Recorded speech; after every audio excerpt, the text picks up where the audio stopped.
Hi, old guy in shed here. This was supposed to come to you 2 days ago. Hey, what can I say? The new sort of project I've got, this is mine, it's not one I borrowed, as in a couple of my other videos. It's a new acquisition. HPO, not too pleased about it. For those of you who remember, HPO is the Happiness Prevention Officer.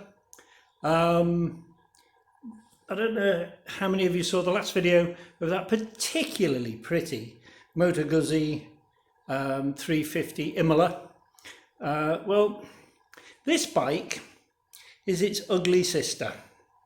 If you remember when you were a youth, you go to a club or a dance or whatever, and there's always a girl you fancied and she always had a tug with her. Well, this is the tug. This is not a pretty bike, but it is the 350, well, it's the V35 Mark II 350 Moto Guzzi, which is basically the same bike as the Imola, but ugly. And I'll show it you now. No, having problems. And there it is, the V35 Mark II. It's a 350 Moto Guzzi, similar engine to the little, what do you call it, Imola, but major differences are, in here we have the 2-valve head, not the 4-valve head. Did a little bit of reading up on that. And the 4-valve head gave precious little improvement in terms of performance, but it did give a lot better fuel consumption.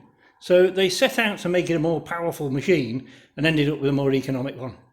Interesting how things go. Again, this has the same dual disc on the front, which one of them's linked to the rear brake, so it's not really a back brake on your foot, it's the brakes, and then the handbrake, the handlebar controls the other disc. Really interesting bike, really scruffy. I mean, this thing has got a lot of issues. We've got this horrible tank to deal with, which I will be respraying and cleaning up. Same with the panels. The paint's all sort of gone on the panels there, and the front mud guard, and well, everywhere really needs repainting. The nice thing is that we've got nice wheels, good tyres, good battery.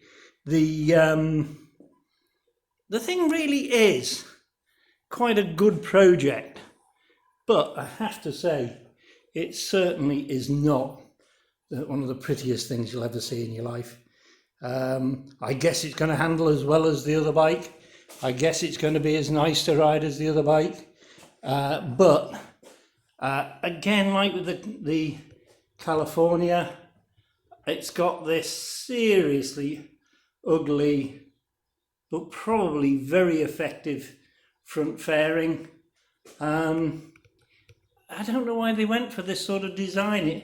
It looks almost military or police, or certainly the sort of thing that your average lad of the day would not want, you know.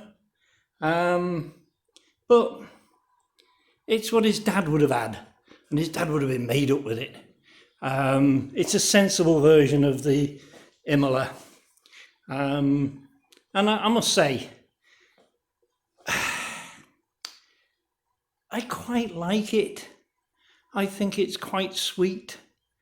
Like I say, I know it's going to ride well. I know the engine's not going to be that powerful. And I know it's going to be quite a comfortable thing to ride. So knowing all those pluses, it'll you kind of warm to it. You forgive it an awful lot for that, I think. The chappie who had it before me had put an extended seat on for the.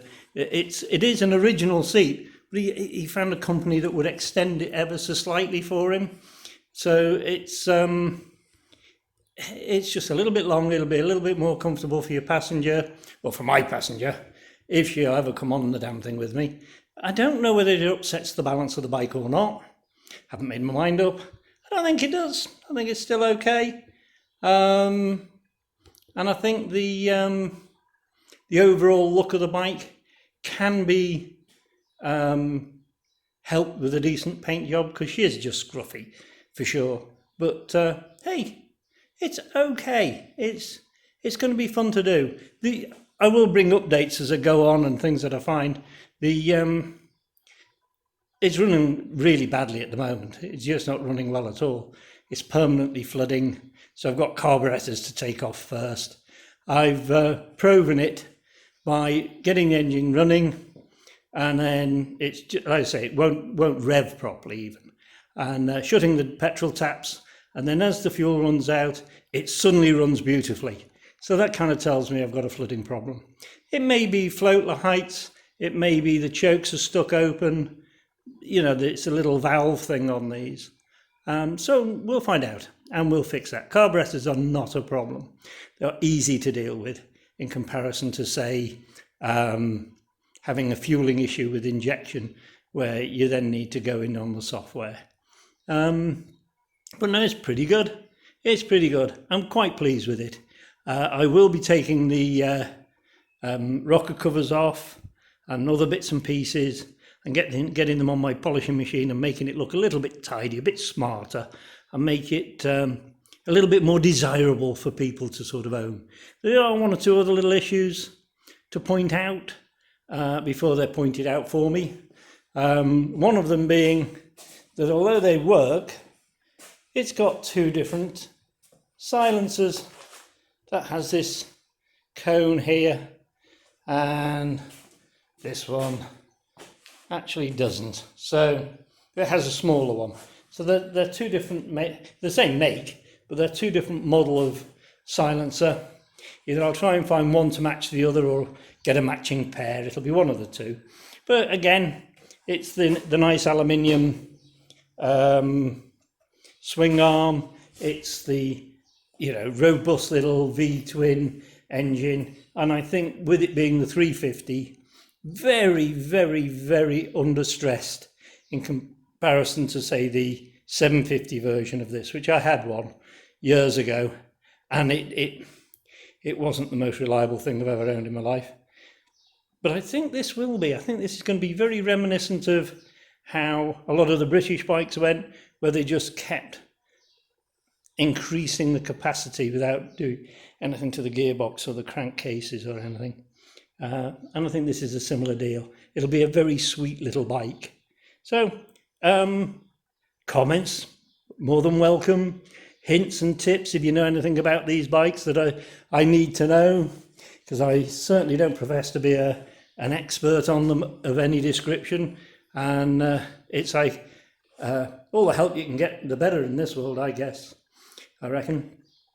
So that'll do me for today. Like I say, any hints or tips from you guys are always welcome in the comments section.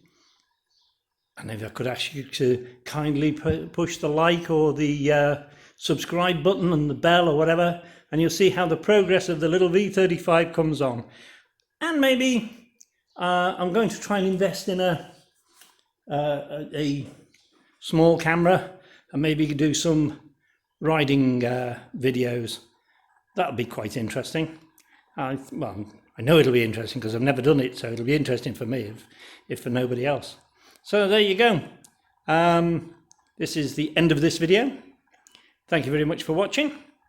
And like I say, I will talk to you again in the very near future.